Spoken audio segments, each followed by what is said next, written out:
Mr. President, I'm pleased to report two pieces of good news out of Congress today. After 2 years of policies that lacked public support, the tide is beginning to turn.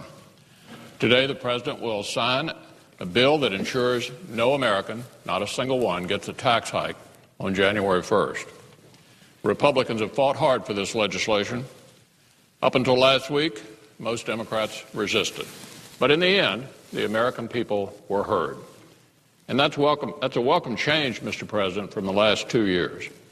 The American people have finally been heard on another matter as well.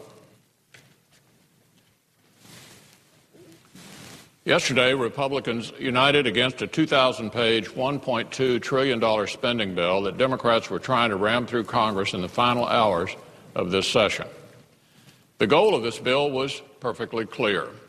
Its purpose was to lock in for another year the same big government policies voters overwhelmingly rejected on November 2nd. By approving this bill, we would have helped cement for another year massive increases in spending that help pave the way for a health care bill most Americans are asking us to repeal. Once those details became clear, it was imperative that we reject it. The voters don't want us to wait to cut spending and debt and fight the health care bill next October. They want us to do these things immediately. So I'm proud of my conference for sticking together on these principles. Here in the final days of the 111th Congress, we've held the line on taxes. We've held the line on spending. Next, we'll turn to cutting spending and cutting debt.